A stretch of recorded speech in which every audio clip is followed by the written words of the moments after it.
Welcome, dear viewer, to a tranquil journey into the heart of 17th century Agra, where the Yamuna River winds like a silver thread through the Mughal Empire, its waters carrying the faint, briny scent of distant rains. The air is cool, kissed by morning mist, heavy with the musky aroma of damp earth, the sweet perfume of jasmine flowers unfurling their petals, and the subtle tang of river water drifting on a gentle breeze. Tonight, or perhaps this moment, wherever you find yourself, we invite you to step away from the rush of the modern world and into the Mathab Bagh, the moonlit garden, a masterpiece of Mughal design nestled across the river from the Taj Mahal's luminous white marble dome. This video is crafted to soothe your mind, to guide you toward rest, perhaps even to lull you into sleep, as we follow the slow, deliberate tasks of a gardener in the court of Emperor Shah Jahan.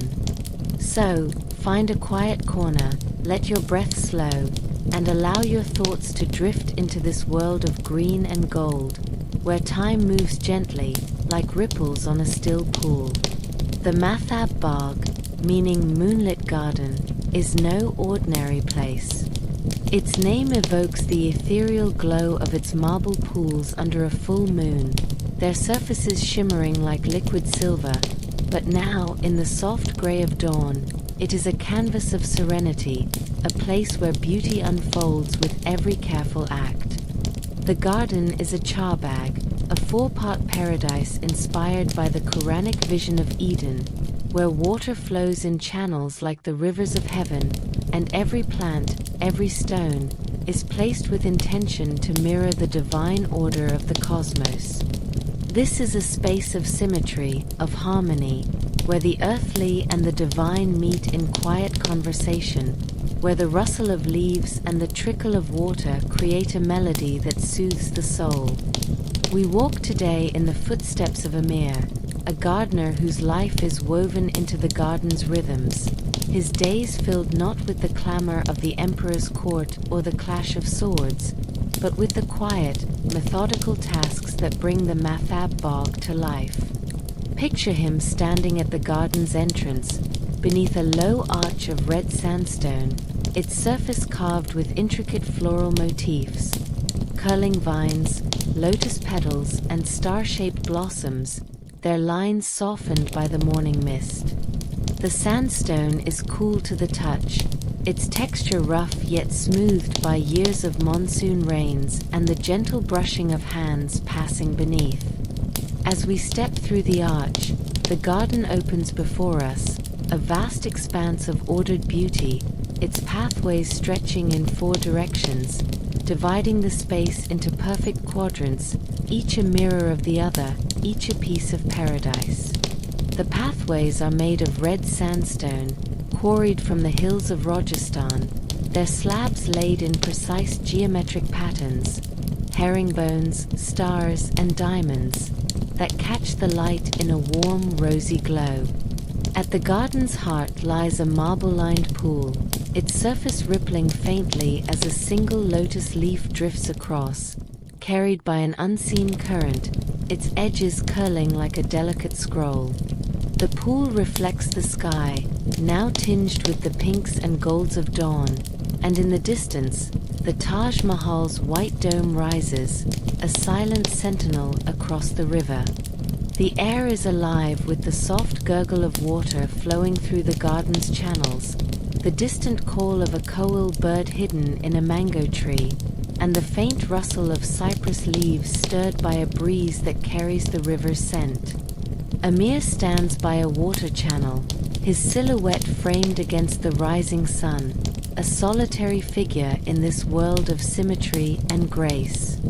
He is in his 40s, his face weathered by years under the Agra sun, its lines telling stories of countless dawns spent tending the earth. His eyes are sharp, reading the garden's needs like a poet reads verse, their depths filled with the knowledge of seasons, soil, and the delicate balance of life. His cotton kurta, dyed a soft indigo with extracts from the Neela plant grown in the fields beyond Agra, is tied at the waist with a simple jute sash, its fibers frayed from daily use, its texture rough against his skin. His turban, a muted green dyed with henna leaves from the garden's own hedges, is wrapped tightly, shielding his eyes from the heat that will come as the day unfolds. In his hand, he holds a small iron tool, its blade worn smooth from years of clearing debris from the garden's canals, its handle wrapped in leather darkened by sweat and time, fitting perfectly in his calloused palm. Amir's role is humble yet essential. He is the caretaker of this earthly Eden, the Mathab Bog, designed to complement the Taj Mahal's grandeur, its pools and pathways a mirror to the monument's symmetry, its beauty a reflection of Shah Jahan's vision of love and eternity. The Chahbag layout, with its 4 equal parts, represents the 4 rivers of paradise, each channel fed by a spring deep beneath the earth, its water carried through a network of marble-lined nahars, a feat of Mughal engineering. The garden is not merely a place of beauty but a spiritual space, where every tree, every flower, every stone is placed with intention, a testament to the Mughal belief in order, harmony, and the eternal. Amir's tasks are slow, deliberate, not from idleness but from reverence, each act a small prayer for the garden's life, each moment a step toward the emperor's dream of paradise. Let's settle here, by the central pool, where the water catches the dawn's first rays, scattering light like tiny diamonds across its marble edges. Feel the coolness of the sandstone pathways under your feet, their surfaces worn smooth by countless steps, their edges softened by the morning dew that clings to the grass. The scent of jasmine lingers, a sweet, heady perfume that wraps around you, mingling with the musky aroma of damp earth and the faint, briny tang of the Yamuna River drifting on the breeze. The garden is waking, its sounds soft and rhythmic, the gentle trickle of water through the channels, the rustle of leaves in the cypress trees, the faint hum of Amir as he begins his work, a wordless melody passed down from his father, a song of the earth and its seasons, as old as the soil itself. Imagine the Mathab Bog as a living tapestry, its threads woven from water, stone, and green. The pathways, edged with low hedges of henna, their leaves glossy and fragrant, lead to flower beds bursting with Persian tulips, Damascene roses, and narcissus, their patterns echoing the constellations above, a nod to the Mughal belief that the garden mirrors the heavens. Mango, pomegranate, and cypress trees stand in neat rows, their branches heavy with fruit or casting dappled shadows across the paths, their leaves whispering secrets of the seasons. Every element is deliberate, every detail a reflection of Shah Jahan's vision, a paradise crafted through human hands and divine inspiration, a place where beauty is a form of worship. Notice the small things as we linger here. The way the dew clings to a tulip's petal, each droplet a prism catching the light like a jewel. The faint ripple in the pool where a fish breaks the surface, sending circles outward in perfect symmetry. The soft crunch of sandstone under Amir's sandals as he moves along the path, his steps measured, his presence steady as the earth itself. The garden's pulse is slow but constant, and Amir is its heartbeat, his hands shaping its beauty with every task, his eyes reading its needs with the clarity of long practice. The air warms as the sun climbs higher, but the garden remains a place of calm, of peace, inviting you to rest, to breathe, to let your thoughts soften and drift. This video will guide you through Amir's day, from tending the water channels that feed the garden's life to reflecting by the pool that mirrors the Taj Mahal's eternal beauty. Each task is a thread in the garden's tapestry, a note in its quiet song, a moment of connection with the earth. There's no rush here, no need to hurry. no clamor to disturb the stillness. The Mathab Bagh is a sanctuary, a place where time slows, where the soul finds rest. As we follow Amir, let the scents of jasmine and earth, the sounds of water and birds, the feel of cool stone and warm sun, carry you into his world, a world where every act is deliberate, every moment sacred. This journey is crafted for you, whether you're here to relax, to learn about a forgotten corner of Mughal history, or to drift gently into sleep. If this story resonates, please consider liking and subscribing to support more videos like this, and share your thoughts in the comments below. Perhaps a scent or sound that lingered in your mind, or a moment that brought you peace. For now, let's step gently into Amir's day, beginning with the garden's lifeblood, the water that flows through its veins, the channels that bring life to every corner, the pools that reflect its timeless beauty. Breathe deeply, let your mind settle, and step into the Mathab Bagh, where the day unfolds slowly, like a lotus opening to the dawn's first light. The Mathab Bagh's heart is its water, a delicate network of channels and pools that breathes life into every leaf, every bloom, every blade of grass. The Charbagha's design, with its 4 symmetrical quadrants, is anchored by these nars, narrow canals lined with polished Makrana marble, the same creamy white stone that forms the Taj Mahal's luminous dome. These channels carry water from a spring-fed reservoir hidden deep beneath the earth, a gift from the land that sustains the garden's beauty.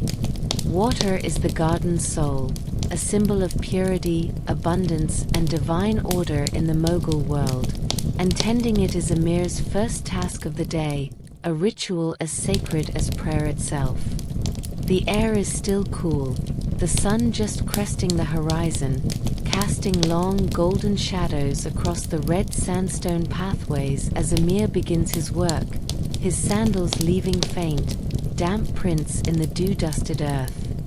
Amir kneels by the main channel, a shallow trough that stretches the entire length of the garden, its marble edges gleaming like polished ivory in the dawn's soft light. The water flows gently, a glassy ribbon that catches the sun in tiny, shimmering ripples, each one a fleeting prism scattering light across the stone.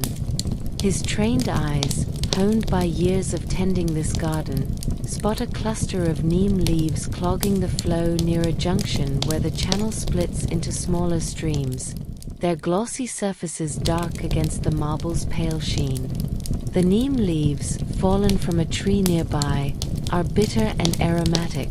their scent sharp and medicinal, a natural ward against the insects that might threaten the garden's delicate roses and tulips.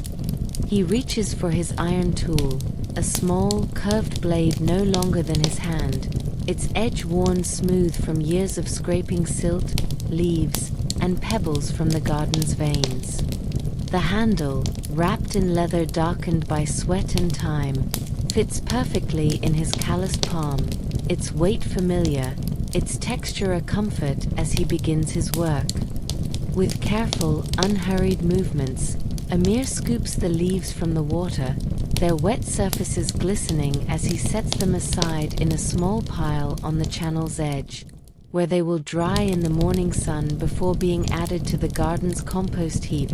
their bitterness enriching the soil for future blooms. The neem scent lingers on his fingers, a sharp green note that blends with the musky aroma of the damp earth and the distant sweetness of jasmine drifting from a nearby bed.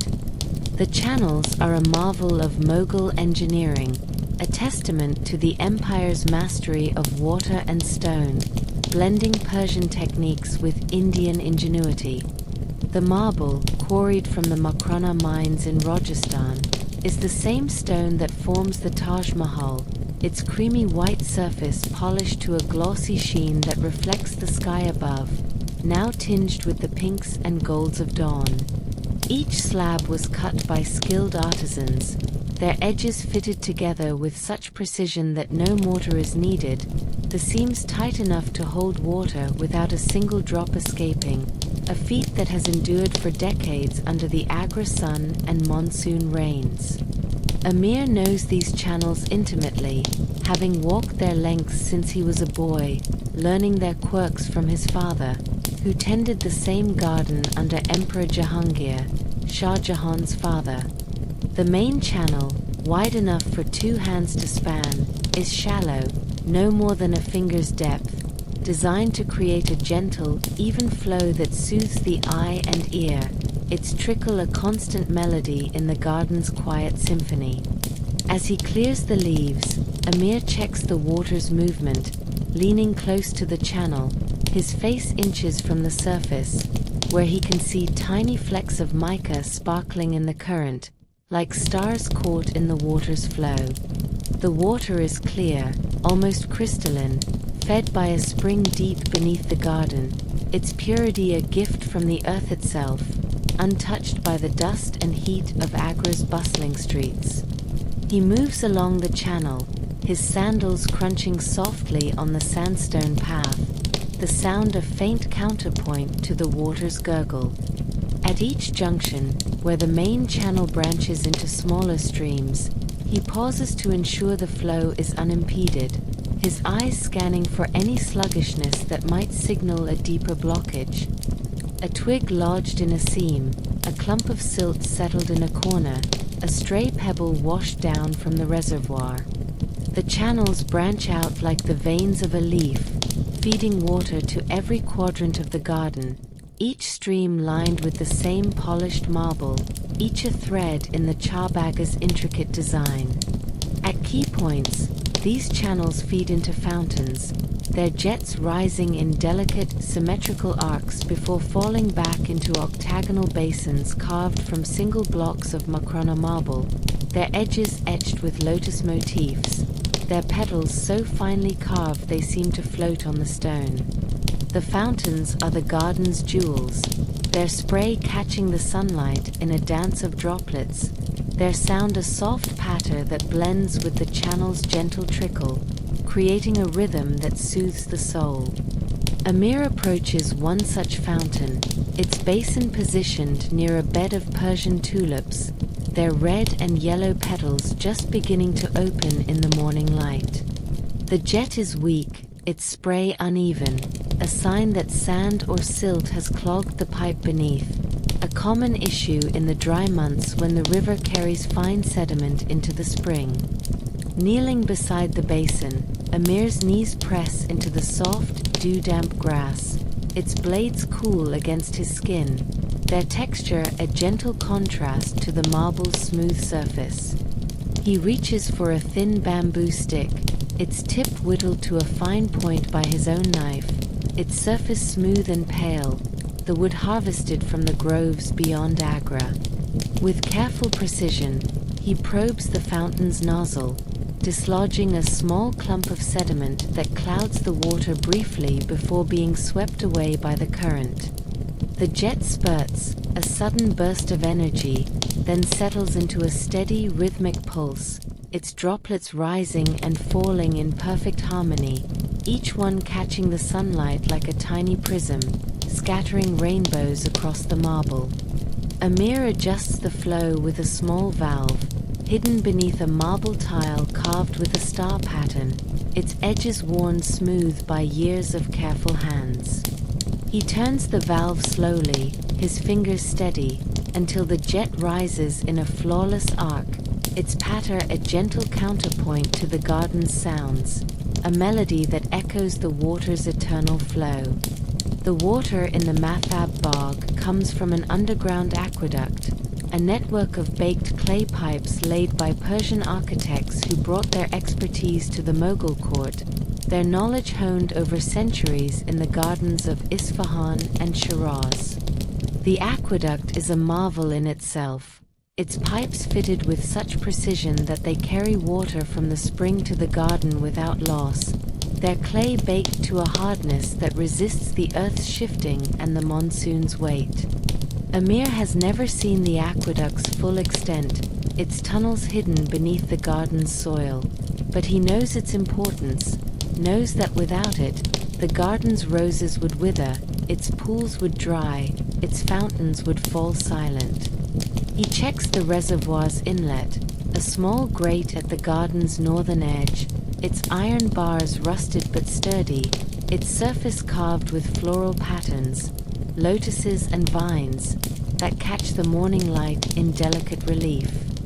The grate is cool to the touch, its metal warmed only slightly by the rising sun, and Amir brushes away a scattering of pebbles and dust with his hand, their texture rough against his calloused fingers. He kneels again, his indigo kurta brushing the ground, leaving faint streaks of earth on the fabric, and peers into the grate, checking for any signs of blockage. A twig caught in the bars, a leaf wedged in a corner, a clump of mud carried by the spring. The flow is clear, the water bubbling up from below with a soft, steady hum, like the breath of the earth itself, a sound that fills the air with a quiet promise of life. Satisfied, Amir stands, wiping his hands on his jute sash, the fibers catching the soil in their weave, a testament to the day's work already begun. Tending the water channels is a slow task, requiring patience and a keen eye for detail, a labor that can take hours to complete for a single stretch of the garden's network. Each bend, each junction, each fountain must be checked, cleaned, and adjusted, the work a meditation in motion, a dialogue between Amir and the garden's lifeblood. He moves methodically, his steps unhurried, his hands steady as they wield the iron tool, scoop leaves, or adjust valves. He pauses now and then to listen to the water's sound, its gentle trickle a reassurance that all is well, a melody that soothes the soul, blending with the distant call of a minor bird and the rustle of cypress leaves in the breeze. The garden depends on this flow, its plants drinking deeply from the channels, its pools reflecting the sky in perfect stillness, its fountains dancing in quiet harmony, their spray a delicate offering to the morning. Let's linger here, by the main channel, feeling the coolness of the marble under our fingers, its surface smooth as glass, its edges catching the sun's light in a soft, creamy glow. The water's sound is a constant, soothing rhythm, like a heartbeat that pulses through the garden, its ripples carrying tiny flecks of mica that sparkle like stars in the dawn. The air is filled with the musky scent of damp earth, the sharp, bitter aroma of neem leaves, and the faint, sweet perfume of jasmine drifting from a nearby bed, their white flowers glowing like tiny lanterns.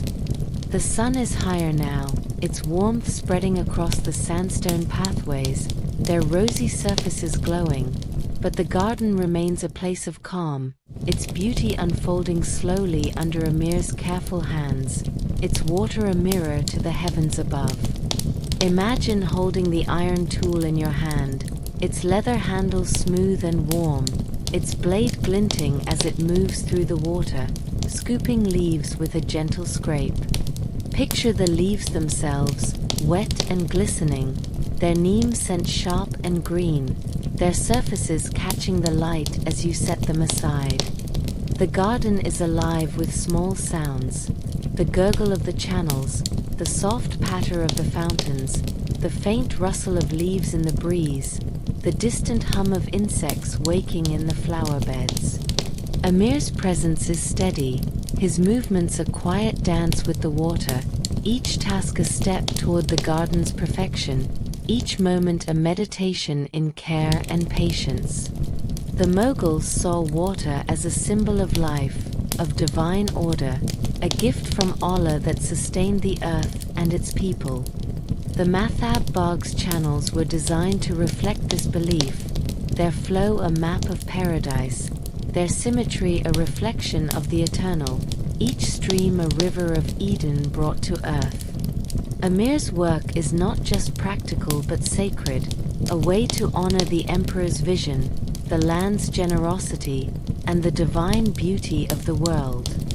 He moves to another channel, this one feeding a smaller pool surrounded by Persian tulips, their red and yellow petals just beginning to open, their colors vivid against the white marble.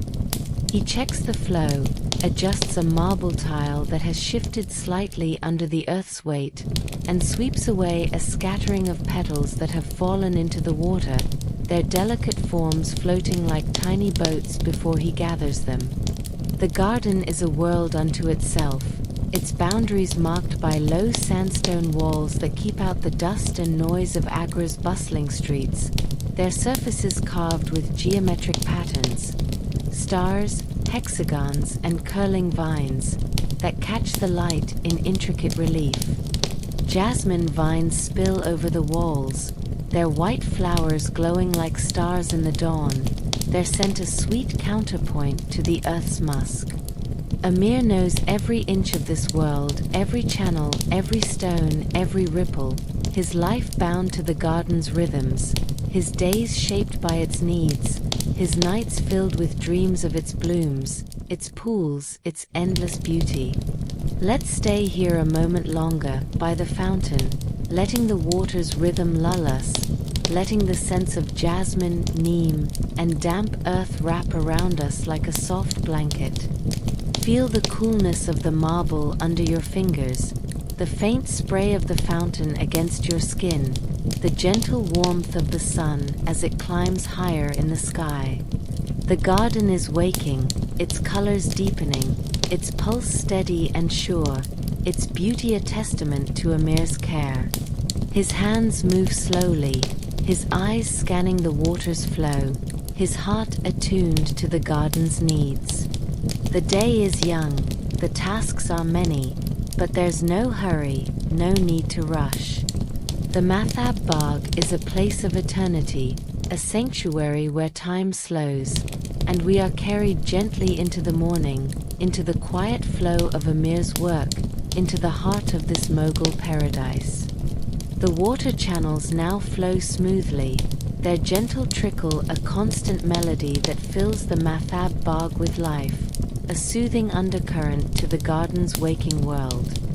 The sun is higher, its light filtering through the slender branches of cypress trees, casting dappled shadows across the flower beds and sandstone pathways, their rosy surfaces glowing in the morning warmth. The air is heavy with the sweet, heady perfume of jasmine, the spicy tang of henna leaves, and the rich, musky aroma of soil still damp from the dawn's dew.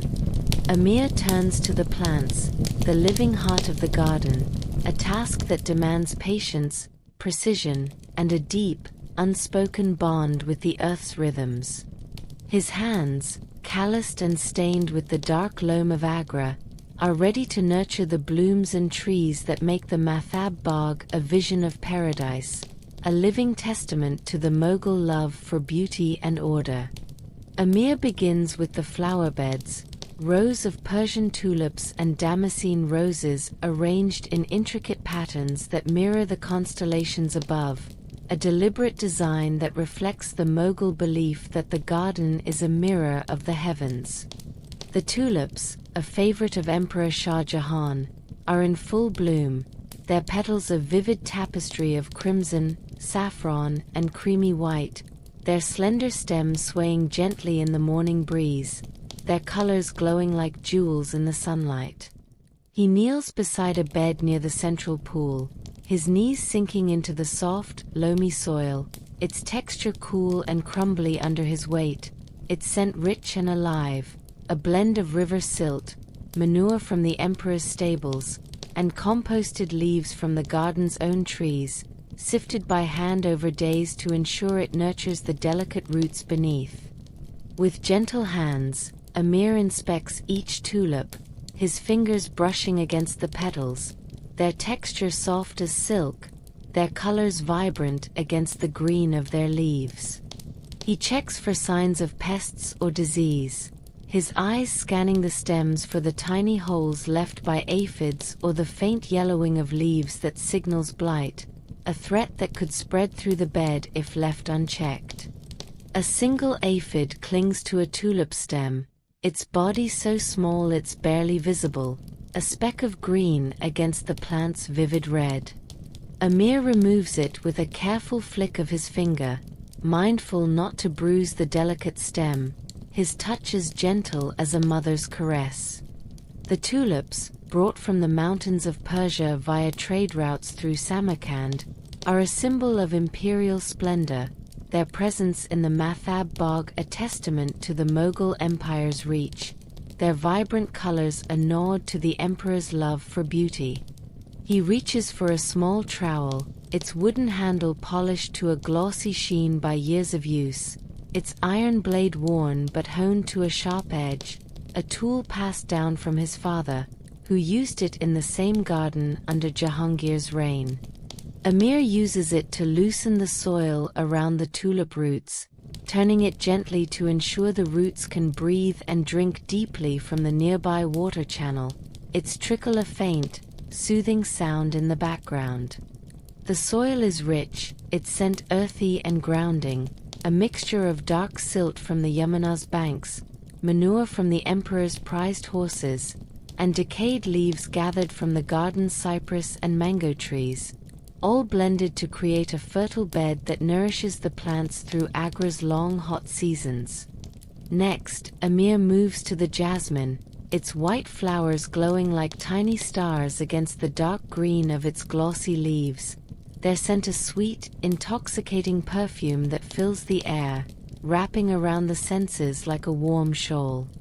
The jasmine is trained to climb low trellises, their wooden frames weathered but sturdy, their slats arranged in a lattice pattern that forms fragrant arches along the garden's pathways, a design inspired by Persian gardens that Shah Jahan admired.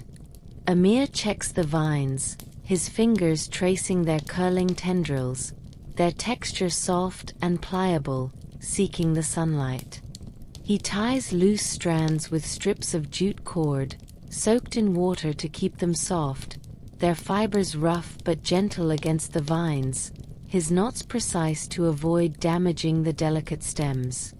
The jasmine's scent is overwhelming, a heady sweetness that lingers in the air, and Amir pauses, his eyes closing briefly, his face softened by the moment, as if the flowers themselves are offering him a moment of rest.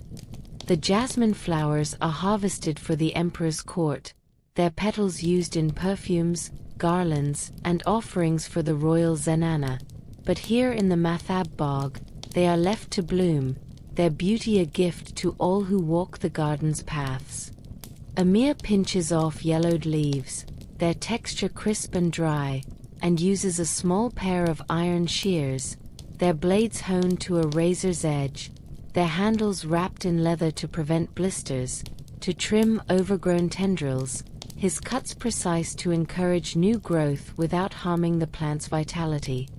The clippings fall to the ground, their scent sharp and green, a fresh, clean note that blends with the jasmine's sweetness, and Amir gathers them into a woven basket, its fibers dyed with indigo and madder, to be used later as mulch to enrich the flower beds or steeped in water for a cooling wash used by the garden's workers during the hottest months. The fruit trees, Alfonso mangoes, Anna pomegranates, and Nagpur oranges, stand in neat rows along the garden's edges, their branches heavy with ripening fruit, their leaves casting dappled shade across the sandstone paths, their glossy surfaces reflecting the morning light. Amir approaches a mango tree, its trunk sturdy, its bark rough under his hand, its leaves dark and glossy, their edges tinged with the red of new growth, a sign of health and vigor. The fruit is still green, but a few are beginning to blush with yellow, their skins warm to the touch, their scent a faint promise of sweetness to come. He checks the branches, looking for signs of stress, a drooping leaf, a cracked twig, a fruit marred by the tiny holes of fruit flies, a common pest in Agra's humid climate. His hands are gentle, his touch light, as he prunes a few overgrown branches, their wood snapping softly under the shears, their scent resinous and warm, filling the air with a rich, woody aroma. The mango tree is young, planted 5 years ago under Shah Jahan's orders to expand the garden's orchards, and Amir has been grafting new branches to improve its yield, a slow, meticulous art learned from his father, who learned it from his father before him, a lineage of gardeners stretching back through the Mughal courts. He selects a healthy branch, its wood firm and green, and makes a precise cut with a small knife, its blade gleaming in the sunlight, its handle carved from neem wood, smooth and cool in his hand. The graft is tied with a strip of cotton cloth, soaked in water to keep it pliable, and Amir checks the knot, ensuring it holds without cutting into the bark, his fingers moving with the ease of long practice. The pomegranates, their red rinds glowing like jewels in the sunlight, are another treasure of the Mathab bog, their round forms heavy on the branches, their skins tight and glossy. Amir inspects each fruit, turning it gently in his hand, checking for cracks or blemishes that might spoil the harvest, his fingers careful not to bruise the tender flesh. The pomegranates, known as anar in the Mughal court, are prized not just for their tart, juicy seeds but for their symbolism, abundance, fertility, eternity, and they are sent to the emperor's table, their ruby interiors a burst of flavor in the court's feasts, often mixed with rosewater and saffron in delicate sherbets.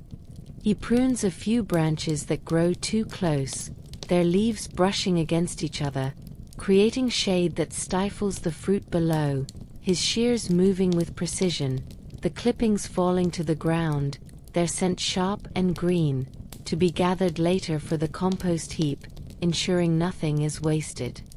The Nagpur orange trees, with their fragrant blossoms and tart fruit, receive the same meticulous care, their leaves dusted with dew that Amir wipes away with a soft cotton cloth, its fibers woven from the fields beyond Agra, its texture gentle against the glossy leaves. The citrus flowers, white and delicate, release a clean, sweet scent that mingles with the jasmine, creating a layered fragrance that fills the garden, a symphony of aromas that soothes the senses. Amir checks the fruit, small and green, their skins tight and firm, and removes any that show signs of rot, his fingers careful, his touch light, ensuring the tree's energy is directed to the healthy fruit. The oranges, a gift from the Deccan region, were acclimated to Agra's soil through years of careful tending, their roots nurtured by Amir's hands, their fruit a favorite in the emperor's summer drinks, blended with sugar and rosewater to cool the court in the heat of midday. The act of tending the plants is a meditation, a slow dance with the earth that requires patience, love, and a deep understanding of its rhythms. Amir knows the garden's plants as well as he knows his own heart. The way the tulips lean toward the sun, their petals opening like hands reaching for light, the way the jasmine vines curl around their trellises, seeking warmth, the way the mango trees hum with bees in the spring, their flowers a promise of fruit in the months to come. He works with the seasons, pruning in the heat of the dry months, planting in the cool of winter, harvesting when the time is right, his hands moving in a rhythm that mirrors the garden's pulse, his eyes reading its needs like a sacred text. Let's imagine kneeling beside Amir, feeling the coolness of the soil under our knees, its texture soft and loamy, the faint stickiness of jasmine sap on our fingers as we brush against a vine. The scent of the flowers is heavy, sweet, mingling with the spicy aroma of henna leaves and the rich, earthy smell of the soil, a fragrance that grounds and calms. The sun is warm now, its light filtering through the cypress trees, casting patterns on the ground that shift with the breeze, like ripples on the pool nearby. The garden is alive, its plants breathing, growing, blooming under Amir's care, their colors a tapestry of crimson, saffron, white, and green, Their sense a symphony that soothes the soul, inviting you to linger, to rest, to let your thoughts drift.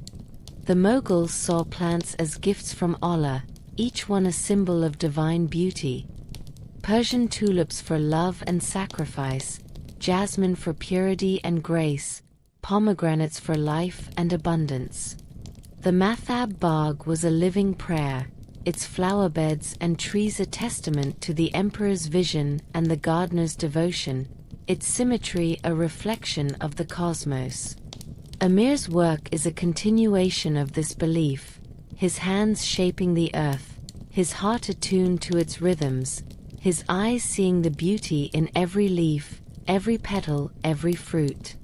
He moves to another bed, this one filled with damascene roses, their petals a soft pink, their thorns sharp but forgiving under his practiced fingers, their scent a sweet, lingering note in the air. He prunes a wilted bloom, its petals falling to the ground, their fragrance rising like a memory, a quiet offering to the garden's beauty. Let's linger here, in the flowerbed, letting the scents and sounds wrap around us like a soft shawl, their warmth and sweetness a gentle embrace. Feel the coolness of the soil under your hands, the softness of a rose petal against your skin, the gentle warmth of the sun on your back as it climbs higher in the sky. The garden is a sanctuary, its beauty a quiet hymn to the earth, its plants a living testament to patience, care, and devotion. Amir's hands move slowly, his shears cutting with precision, his fingers tying vines with gentle knots, his eyes scanning for the smallest imperfection, his presence steady and calm. The day stretches out warm and unhurried, and the Mathab bog blooms under his care, a paradise brought to life by his steady hands, a garden where every leaf, every petal, every scent is a prayer to the divine. The sun climbs higher in the sky, its golden glow bathing the Mathab bog in warmth, softening the edges of the red sandstone pathways and deepening the colors of the flower beds, where tulips and roses glow like jewels in the morning light. The plants have been tended, their leaves and petals glistening with Amir's care, their roots drinking deeply from the flowing channels. Now Amir turns to the task of planting and sowing, a labor that looks to the future, to the blooms and harvests of seasons yet to come, a quiet act of hope and trust in the earth's generosity. The air is heavy with the rich, loamy scent of freshly turned soil, the sweet perfume of jasmine, and the faint, spicy tang of henna leaves, carried on a gentle breeze that stirs the cypress trees, their slender branches casting long, graceful shadows across the garden's paths. Amir kneels in a prepared bed, its soil turned and enriched over days of meticulous work, its surface smooth and dark, a fertile canvas ready to receive the bulbs and seeds that will shape the garden's spring. The bed is one of many in the Mathab Bagh, each carefully planned to bloom in perfect harmony with the seasons, their patterns echoing the geometric precision of the Charbagha's four-part design, a reflection of paradise itself. Today, Amir plants bulbs of narcissus and hyacinth, their future flowers destined to frame the garden's sandstone pavilions in delicate bursts of white and purple, their scents a gift to the evening air, a quiet offering to the emperor's guests and the garden's eternal beauty. The bulbs are small, their papery skins dry and crinkled, each one a tiny vessel holding the promise of life, a spark waiting for the right moment to break through the earth in a quiet miracle of growth. Amir uses a small trowel, its iron blade worn but sharp, its wooden handle polished to a glossy sheen by years of use, a tool that has planted countless bulbs in this garden, its weight familiar in his hand. He digs shallow holes in the soil, each one spaced precisely with the aid of a small stick marked with charcoal, its tip blackened to measure the distance between bulbs, ensuring the pattern will unfold in spring with the symmetry the Mughals prized. The soil is soft, a rich blend of river silt from the Yamuna's banks, manure from the emperor's stables, and composted leaves and petals from the garden's own trees and flowers, sifted through a woven screen to remove stones, roots, and debris that might hinder growth. Amir's fingers are gentle as he places each bulb, pressing it into the earth with a soft touch, as if tucking a child into bed, covering it with a thin layer of soil that he smooths with his palm, its texture cool and crumbly under his hand, its scent rich and grounding. The act is slow, almost ritualistic, each bulb a small prayer for the garden's future, each hole a cradle for the blooms to come, a moment of connection with the earth's deep rhythms. The narcissus, with its delicate white petals and sweet, clean fragrance, is a symbol of renewal in the Mughal world, its blooms glowing like lanterns in the twilight, a favorite for their elegance and simplicity, often woven into garlands for the emperor's court. The hyacinth, with its dense clusters of purple flowers, adds depth and contrast, its scent heavier, almost musky, lingering in the air long after dusk, a fragrance that evokes the quiet mystery of evening. Amir knows the needs of these plants: cool soil to keep their roots comfortable, partial shade from the cypress trees to shield them from the midday sun, and the gentle rains of the monsoon to wake them from their dormancy. He spaces the bulbs carefully, aligning each row with the garden's geometric design, their placement a reflection of the Charbagha's symmetry, a map of paradise etched in the earth. The task of planting is unhurried, a meditation in patience that can take days to complete a single bed, each bulb placed with care, each row a promise of spring's beauty. Amir pauses now and then to wipe the sweat from his brow, his turban shielding his eyes from the sun, its green fabric faded but vibrant, dyed with henna leaves gathered from the garden's hedges, its texture soft against his skin. His hands are dusted with earth, the soil clinging to his fingers like a second skin, its scent a constant reminder of the land's generosity. Nearby, a woven basket holds a small pile of seeds: poppy, marigold, and coriander. Their tiny forms a mix of colors and shapes, each one a promise of blooms or harvests to come, a piece of the garden's legacy. The poppy seeds are small and round like black peppercorns, their future flowers destined to bloom in shades of crimson and pink, swaying in the breeze like tiny flames, a vibrant contrast to the garden's greens. The marigold seeds, long and thin, their surfaces rough to the touch, will grow into golden blooms, a staple in Mughal gardens for their brightness and their role in festivals, their petals scattered in offerings to the divine or woven into garlands for the emperor's guests. The coriander seeds, round and pale, will sprout into feathery plants, their leaves and seeds used in the emperor's kitchens, their scent sharp and citrusy, a favorite in the court's spiced dishes.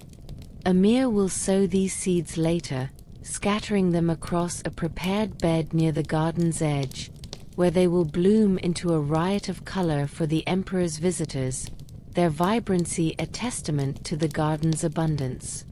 The seeds are precious, gathered from last year's harvest or traded from distant markets in Delhi or Lahore, each one a link to the garden's past and future.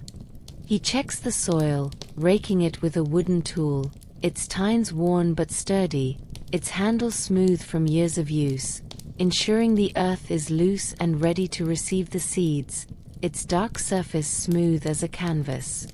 He spreads a layer of compost, dark and crumbly, its scent rich with the decay of leaves, fruit rinds, and manure, a blend that nourishes the soil and ensures the plant's vigor. The compost is carried in a woven basket, its fibers dyed with madder root, its weight familiar in Amir's hands as he works it into the earth with a wooden rake, his movements slow and even, ensuring the soil is rich and loose, ready to cradle the seeds and bulbs. Amir moves to another bed, this one destined for Damascene roses, their thorny stems already planted but needing fresh soil to thrive through the coming seasons. He carries a basket of compost, its contents dark and fragrant, smelling of decayed leaves, manure from the emperor's stables, and the faint, sweet rot of fruit rinds, a mixture that has been turned and tended over weeks to create a fertile bed. He spreads it across the soil, using the wooden rake to work it in, his movements deliberate, ensuring the earth is soft and rich, ready to nurture the rose's roots. The roses, with their soft pink and white petals, are the heart of the Mathab bog, their blooms a symbol of love and beauty, their scent a gift to the evening air, their thorns a reminder of the care needed to cultivate such delicate splendor. The act of sowing is a hopeful one, a commitment to the future, a trust in the earth's ability to transform a tiny seed into a living thing, a bloom that will brighten the garden or a fruit that will grace the emperor's table. Amir scatters the seeds with a practiced hand, his fingers spreading them in a gentle arc, ensuring they fall evenly across the soil, their tiny forms barely visible against the dark earth, like stars scattered across a night sky. He covers them lightly, pressing the soil down with his palms, his touch as gentle as a mother's, his fingers leaving faint imprints in the earth, a quiet mark of his presence. The seeds will wait, dormant through the heat of the day and the dry months, until the monsoon rains come to wake them, their shoots breaking through the soil in a quiet miracle that Amir has witnessed countless times, each one a moment of wonder, a testament to the earth's generosity. Let's imagine kneeling beside Amir, feeling the coolness of the soil under our hands, its texture soft and loamy, the faint grit of earth between our fingers as we dig a small hole for a bulb. The scent of compost is rich and grounding, mingling with the sweet perfume of jasmine and the sharp, spicy tang of marigold leaves drifting from a nearby bed. The sun is warm, its light softening the edges of the world, casting long shadows that dance across the pathways, their patterns shifting with the breeze like ripples on the central pool. The garden is alive with possibility, each bulb and seed a promise of blooms to come, each row a step toward the spring's vibrant beauty, a canvas painted with the colors of the Mughal imagination. The Mughals saw planting as a sacred act, a partnership with the divine in creating beauty, a way to bring paradise to earth through the careful tending of the land. The Mathab bog was a testament to this belief, its flowerbeds and trees a living prayer, its symmetry a reflection of cosmic order, its blooms a hymn to the divine. Amir's work is a continuation of this tradition, his hands shaping the earth with every bulb placed, every seed sown, his heart attuned to the garden's rhythms, his eyes seeing the future in every act of care. He moves to another bed, this one for water lilies, their bulbs larger, their future blooms destined to float on the garden's pools, their petals glowing like lanterns in the twilight, their scent heavy and sweet, a gift to the evening air.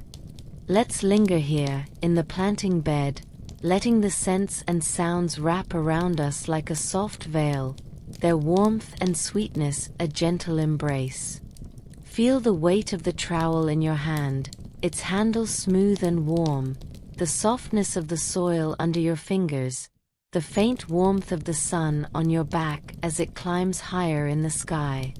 The garden is a place of patience, of hope, where every task is a step toward eternity, every bulb a promise of life, every seed a dream of blooms to come.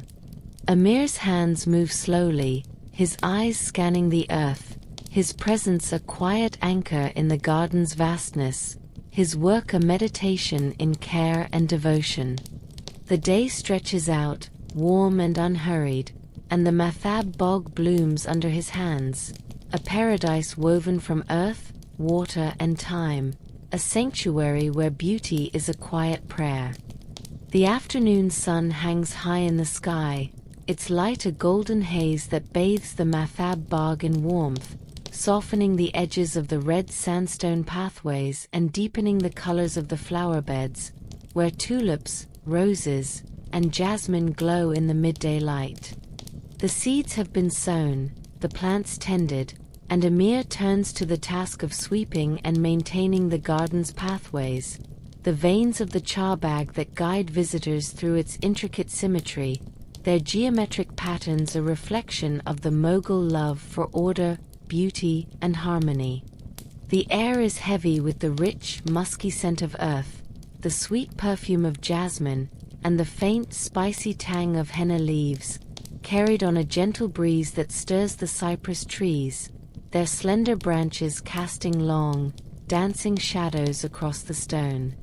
Amir carries a broom, its bristles made from bundled palm fronds, their ends frayed but sturdy, their texture rough against the sandstone, tied to a wooden handle polished to a glossy sheen by years of use, its surface warm from the sweat of his hands. He begins at the garden's entrance, where the main pathway stretches toward the central pool, its red sandstone slabs laid in a herringbone pattern that catches the sunlight, their surfaces glowing with a warm, rosy hue, their edges worn smooth by the footsteps of countless visitors, from the emperor's courtiers to the gardeners who tend this paradise. The path is dusted with fallen petals, jasmine, rose, and marigold, carried by the breeze or shaken loose by birds perching in the cypress trees above, their colors vivid against the stone, like tiny jewels scattered across a canvas. Amir sweeps with slow, rhythmic strokes, the bristles whispering against the sandstone, a soft, soothing sound that blends with the trickle of the nearby water channels and the distant hum of insects in the flower beds. He gathers the petals into small piles, their scents rising as he works, jasmine's sweetness, rose's delicate perfume, marigold's sharp, spicy tang. Each pile a treasure to be collected in a woven basket, its fibers dyed with indigo and madder root, its texture rough but sturdy, its weight familiar in his hands. The petals will not be wasted. They will be dried for perfumes used in the emperor's court, scattered in the royal zenana, or added to the compost heap to enrich the soil, their fragrance a gift that lingers in the garden's cycle. The sandstone pathways are warm underfoot, their surfaces smoothed by years of use, their color deepening with age from a bright red to a muted earthy tone that glows in the sunlight. The slabs were quarried from the hills of Rajasthan, cut and polished by artisans who understood the Mughal aesthetic. Clean lines, precise angles, a harmony that spoke of eternity, of the divine order that shaped the world. Amir knows every crack, every seam, having walked these paths since he was a boy, learning their quirks from his father, who taught him to see the garden as a living thing, its pathways its veins, its stones its bones, its beauty a reflection of care and devotion. He pauses to brush away a scattering of dust with his hand, its texture fine and dry, his fingers leaving faint streaks on the stone, a quiet mark of his presence. The pathways are more than functional. They are the garden's skeleton, guiding the eye and the feet through the charbagha's 4 quadrants, their lines intersecting at precise angles to form squares, rectangles, and diamonds that frame the flower beds, pools, and pavilions, their patterns echoing the geometric designs of Mughal architecture. From the star-shaped tiles of the Taj Mahal to the intricate lattices of the emperor's palaces in Agra and Delhi. Amir checks the alignment, using a small wooden plumb line, its weight a polished stone tied with jute cord, its surface smooth and cool in his hand. He holds it steady, ensuring the slabs are level, their surfaces even, their lines true to the garden's symmetry.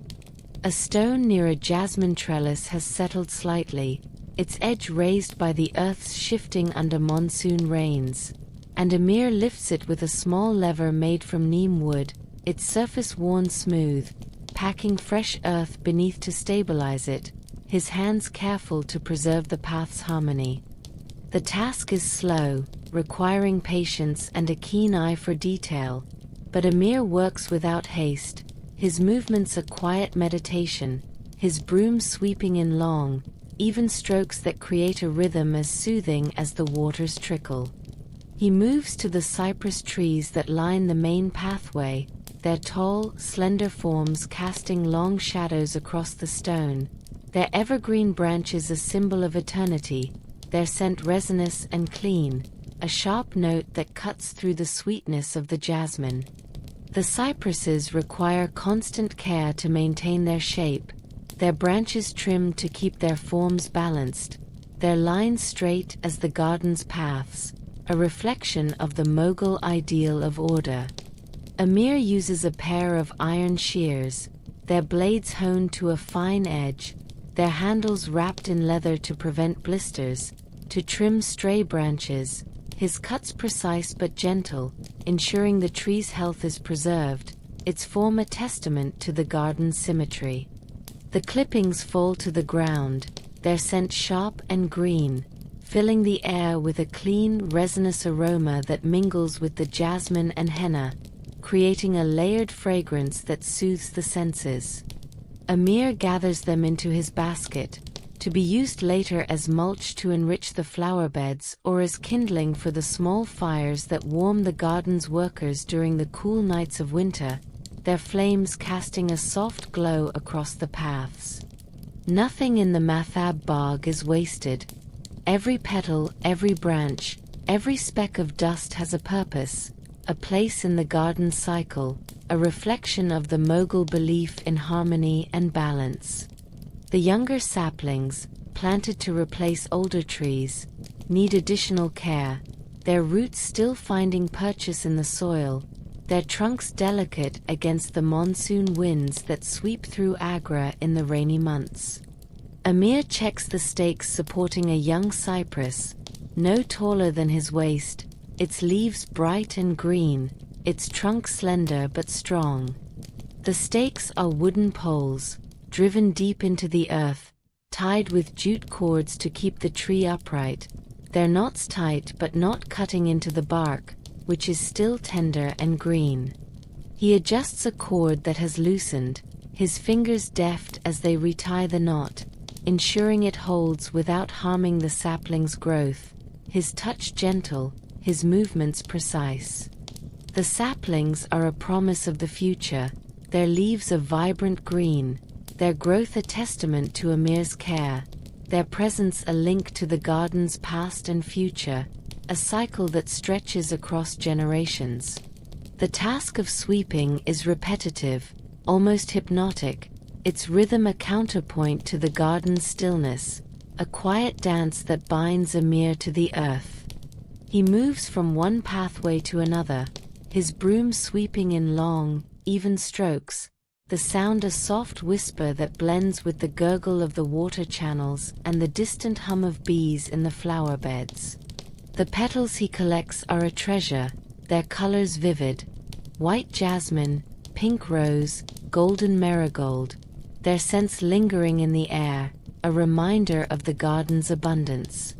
The dust, too, has its place, swept into piles and mixed with compost to enrich the soil, its fine texture a testament to the garden's life, its endless cycle of growth and decay.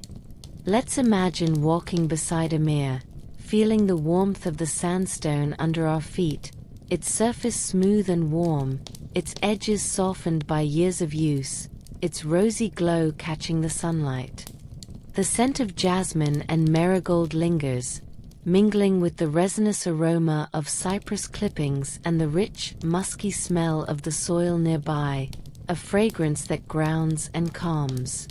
The sun is high, its light softening the garden's colors, casting a golden haze over the pathways, their patterns a map of order and beauty, their lines guiding the eye through the Charbagha's symmetry.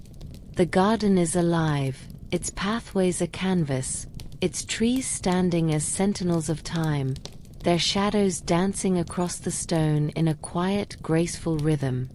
The Mughals saw the garden as a microcosm of the world, its pathways a guide to the soul's journey, its symmetry a reflection of divine order, a place where the earthly and the divine could meet. The Mathab Bagh's design was a testament to this belief, its stones laid with care, its trees planted with intention, each element a piece of the emperor's vision of paradise. Amir's work is a continuation of this tradition, his broom shaping the paths, his shears sculpting the trees, his hands ensuring the garden's harmony with every careful act. He moves to another section, this one near a sandstone pavilion where the emperor's guests rest, its roof supported by slender columns carved with floral motifs,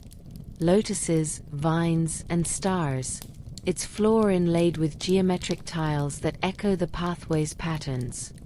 Amir sweeps the pavilion's floor, his broom gathering dust and petals into a small pile, its bristles whispering against the stone, the sound a soft counterpoint to the water's trickle nearby.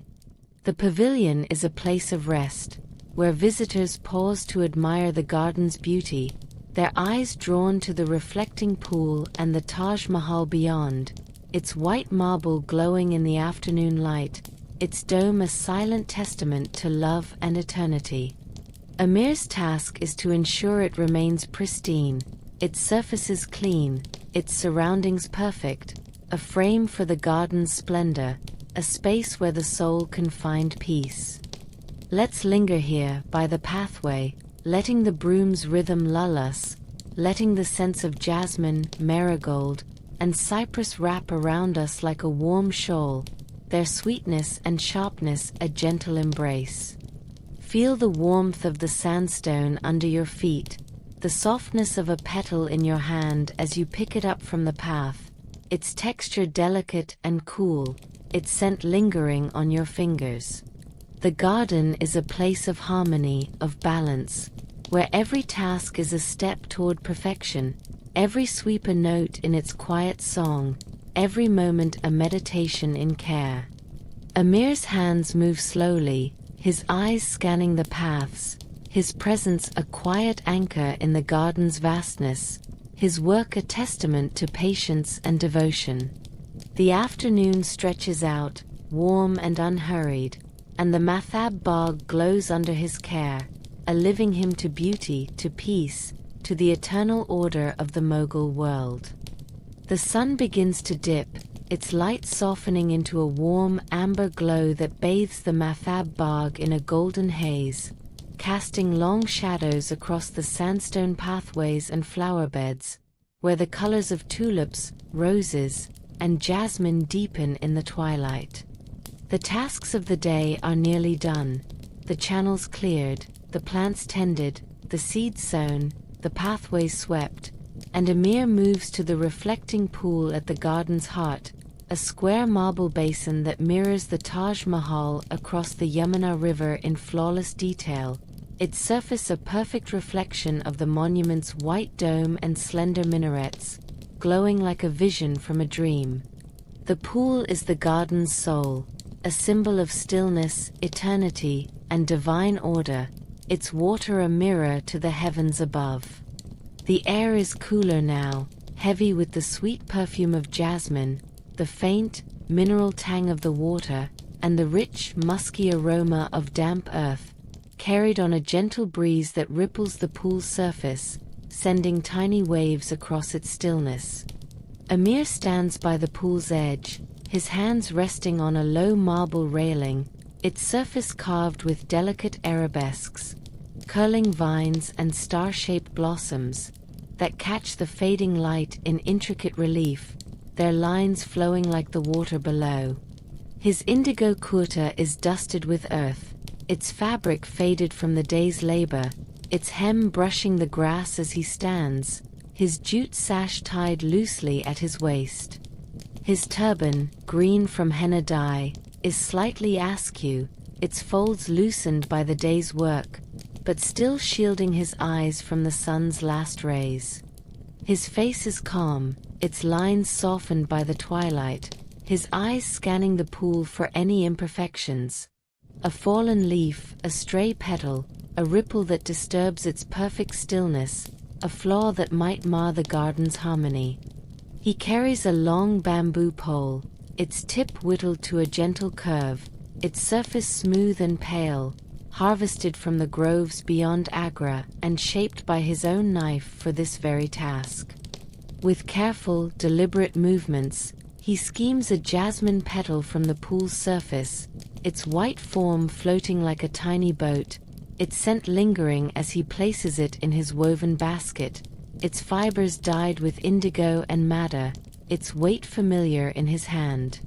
The petal is soft, its texture delicate, its fragrance a sweet note that blends with the pool's mineral tang, a reminder of the garden's abundance, its beauty woven into every small detail. The pool is a masterpiece of Mughal design, its marble basin aligned with the Taj Mahal's central axis, its proportions calculated to create a perfect reflection, a mirror to the monument's grandeur, a testament to Shah Jahan's love for his wife, Mumtaz Mahal, whose memory the Taj Mahal honors. The marble, from Makrana, is polished to a glossy sheen, its surface cool to the touch, its edges etched with lotus motifs, their petals so finely carved they seem to float on the stone, catching the twilight in a soft, creamy glow. The pool is fed by a central channel, its water flowing from the spring that sustains the garden, its trickle a soft, constant sound that blends with the evening calls of birds settling into the cypress trees, their wings rustling faintly as they find their roosts, their silhouettes dark against the sky. Amir checks the inlet, a small grate carved with floral patterns, lotuses and vines, that echo the garden's aesthetic, its marble cool under his fingers, it seems tight to prevent leaks. He brushes away a scattering of petals and dust, their texture soft and dry, ensuring the water flows freely, its surface clear and sparkling, reflecting the sky above in shades of gold, pink, and deepening blue. The grate is a work of art in itself, its patterns a reflection of the Mughal love for beauty in every detail, its purpose both practical and symbolic, a gatekeeper for the water that is the garden's lifeblood. Amir kneels, his knees pressing into the soft grass beside the pool, its blades cool and damp, and peers into the grate, checking for any signs of blockage. A twig caught in the bars, a leaf wedged in a corner, a clump of silt carried by the spring. The flow is steady, the water bubbling up from below with a gentle hum, like the breath of the earth, a sound that fills the air with a quiet promise of life. As he works, Amir reflects on the day's tasks, his mind tracing the garden's rhythms like a map drawn in memory.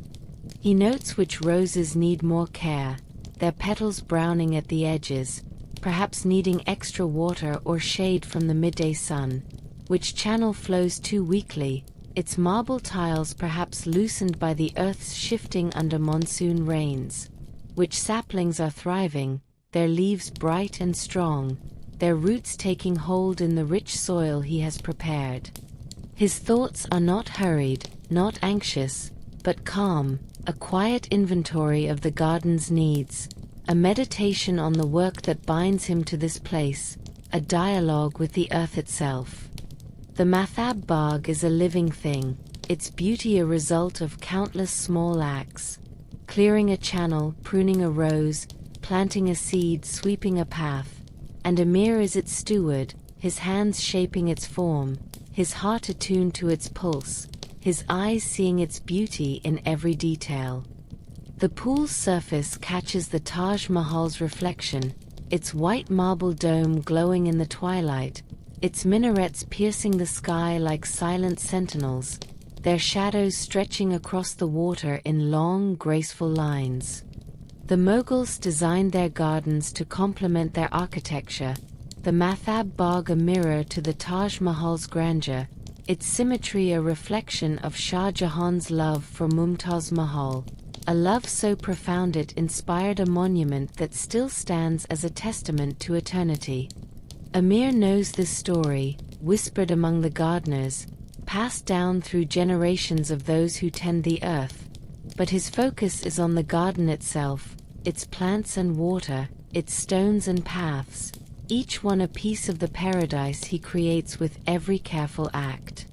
He moves along the pool's edge, checking the marble tiles that line its basin, their surfaces etched with delicate patterns. Vines, stars, and lotuses that catch the fading light, their lines flowing like the water they contain. The tiles are cool, their seams tight, but Amir notices a small crack, barely visible, where the earth has shifted beneath, perhaps from the weight of monsoon rains or the subtle movements of the Yamuna's banks.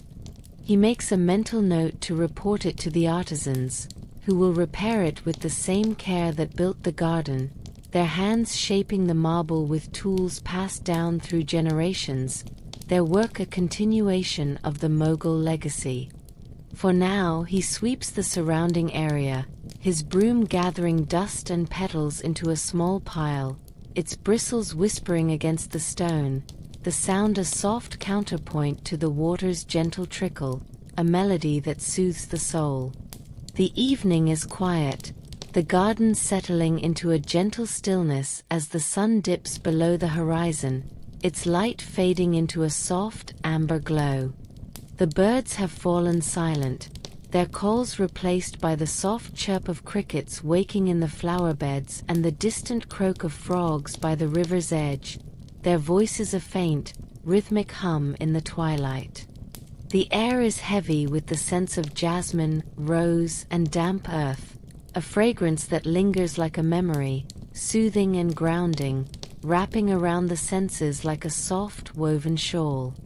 Amir's hands, stained with soil and sap, are steady as he works, his presence a quiet anchor in the garden's vastness, his movements a final act of care before the day ends, a moment of connection with the earth he tends.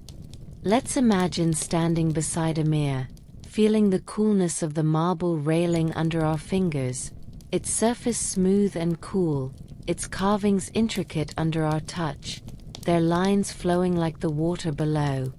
The pool's reflection is perfect, the Taj Mahal's dome glowing in the twilight, its minarets piercing the sky, their image shimmering as a gentle breeze stirs the surface, sending tiny ripples across the water. The garden is a sanctuary, its beauty a quiet hymn to the divine, its stillness a gift to the soul, a place where the heart can find rest. The sounds are soft, the gurgle of the water through the channels, the rustle of Amir's broom against the stone, the distant hum of the evening air, alive with the garden's quiet life, a symphony of serenity. The Mughals saw the garden as a place of reflection, a space to contemplate the eternal, to find solace in the order of the world, a microcosm of paradise brought to earth. The Mathab Bagh's pool is its heart, a mirror to the heavens, a reminder of the divine beauty that shapes the universe, its surface reflecting not just the Taj Mahal but the stars that begin to twinkle in the sky above. Amir's work is a part of this, his tasks a way to honor the emperor's vision, the land's gifts, and the divine order that binds them together. His hands are still now, his broom resting against the railing, its handle warm from his grip, its bristles dusted with the day's work. He takes a moment to look out over the garden, its colors softening in the twilight, its pathways straight and true, its flower beds vibrant, its pools clear and still, its symmetry a testament to his devotion. The garden is alive, its plants breathing, its water flowing, its stones glowing in the fading light, each element a piece of the paradise Amir tends. His eyes trace the pathways, their lines guiding the eye through the Charbagha's symmetry, their surfaces clean and smooth, free of dust and petals. He notes the cypress trees, their branches trimmed, their forms balanced, the flower beds, their blooms vibrant, their soil rich, the channels, their water clear, their flow steady. The Mathab Bagh is a world unto itself, a sanctuary where beauty is a form of worship, where every task is a step toward eternity, where every ripple is a note in a quiet, endless song. Let's linger here, by the reflecting pool, letting the water's stillness calm us, letting the scents of jasmine, rose, and damp earth wrap around us like a gentle embrace, their sweetness and musk a soothing balm. Feel the coolness of the marble under your fingers, the faint mist from the pool against your skin, the gentle breeze carrying the evening's warmth, the weight of the twilight settling over the garden like a soft blanket. The Mathab Bagh is a place of peace, of eternity, where every task is a step toward paradise, every ripple a reflection of the divine, every moment a meditation in care and devotion. Amir's presence is steady, his hands resting now, his heart full of the garden's beauty, his work a prayer offered to the earth and the heavens above. The night is coming, gentle and serene, its stars beginning to twinkle in the sky, their reflections dancing in the pool's surface like tiny lanterns, their light a quiet promise of eternity. The garden holds us, its beauty a soft embrace, its stillness a gift to the soul, a place where time slows, where the heart finds rest.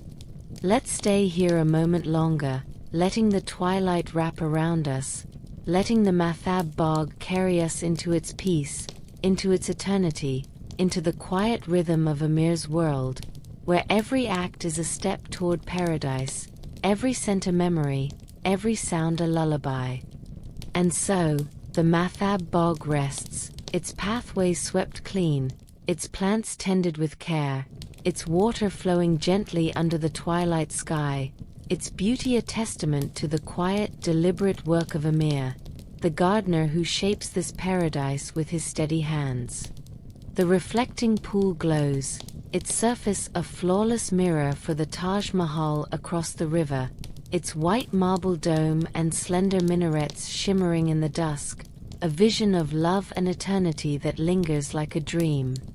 The air is heavy with the scents of jasmine, rose, and damp earth, a fragrance that wraps around us like a soft, woven shawl, soothing and grounding, a quiet reminder of the garden's endless beauty.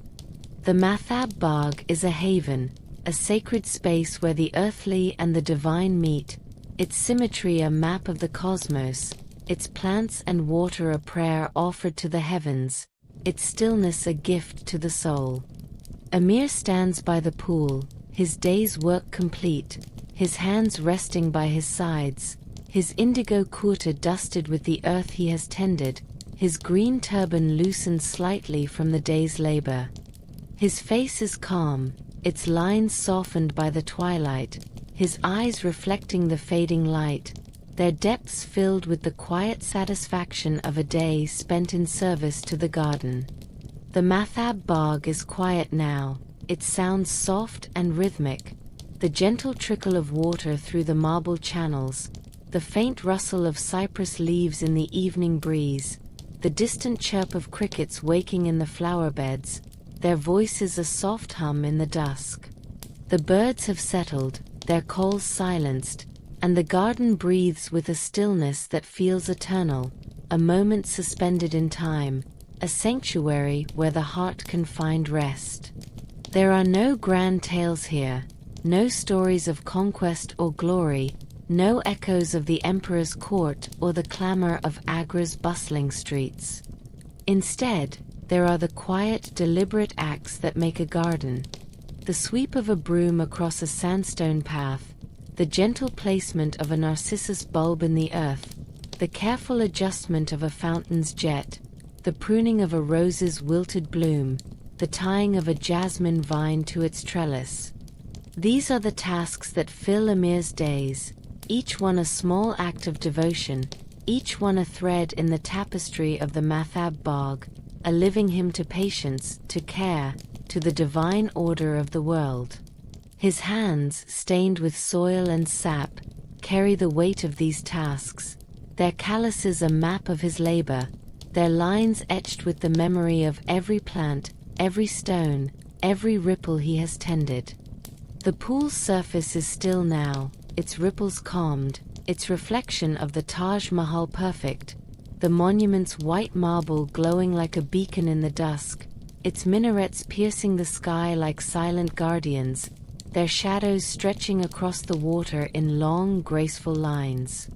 The Mughals designed their gardens to complement their architecture, the Mathab Bog a mirror to the Taj Mahal's grandeur, its pools and pathways a reflection of Shah Jahan's love for his wife, Mumtaz Mahal, whose memory lives in the monument's every stone, every curve, every line. Amir knows this story, whispered among the gardeners, passed down through generations of those who tend the earth, but his heart is with the garden itself, its plants and water, its stones and paths, each one a piece of the paradise he creates with every careful act. The garden is alive, its pulse slow but steady, its beauty a result of countless small acts, each one a step toward eternity, a note in its quiet song. Amir's eyes trace the pathways, their lines straight and true, their surfaces clean and smooth, free of dust and petals. He notes the cypress trees, their branches trimmed, their forms balanced, the flower beds, their blooms vibrant, their soil rich, the channels, their water clear, their flow steady. The Mathab Bog is a world unto itself, a sanctuary where beauty is a form of worship, where every task is a prayer offered to the earth and the divine, where every moment is a meditation in care and devotion. Let's imagine standing beside Amir, by the reflecting pool, feeling the coolness of the marble railing under our fingers, its surface smooth and cool, its carvings intricate under our touch, their lines flowing like the water below. The pool's reflection is perfect, the Taj Mahal's dome glowing in the twilight, its minarets piercing the sky, their image shimmering as a gentle breeze stirs the surface, sending tiny ripples across the water. The air is heavy with the sense of jasmine, rose, and damp earth, a fragrance that lingers like a memory, soothing and eternal, wrapping around us like a gentle embrace. The sounds are soft, the gurgle of the water through the channels, the rustle of leaves in the cypress trees, the distant hum of the evening air, alive with the garden's quiet life, a symphony that lulls the mind and calms the heart. The Mughals saw the garden as a place of reflection, a space to contemplate the eternal, to find solace in the order of the world, a microcosm of paradise brought to earth. The Mathab Bog's pool is its heart, a mirror to the heavens, a reminder of the divine beauty that shapes the universe, its surface reflecting not just the Taj Mahal but the stars that twinkle above, their light dancing in the water like tiny lanterns. Amir's work is a part of this, his tasks a way to honor the emperor's vision, the land's gifts, and the divine order that binds them together. His hands are still now, his broom resting by his side, its handle warm from his grip, its bristles dusted with the day's work. He stands by the pool, his presence steady, his heart full of the garden's beauty, his work a prayer offered to the earth and the heavens. Thank you, dear viewer, for joining us on this journey through the Mathab Bog, for walking its sandstone pathways, breathing its scents of jasmine and rose, hearing the gentle trickle of its water, feeling the coolness of its marble and the warmth of its sunlit stones. This video was crafted to bring you peace, to guide you into a world where time slows, where the heart finds rest, where beauty is a quiet hymn to the divine. If this story of Amir's quiet tasks has soothed your mind, brought you calm, or helped you drift toward sleep, please consider liking and subscribing to support more videos like this, stories that weave history and serenity into a tapestry of peace. Share your thoughts in the comments below. Perhaps a scent that lingered with you, a sound that calmed your heart, or a moment that felt like stepping into paradise. For now, carry the Mathab bog with you, its stillness a gentle embrace, its scents and sounds a lullaby for your soul. Let the perfume of jasmine, the trickle of water, the warmth of the twilight air guide you toward rest, toward dreams, toward the eternal peace of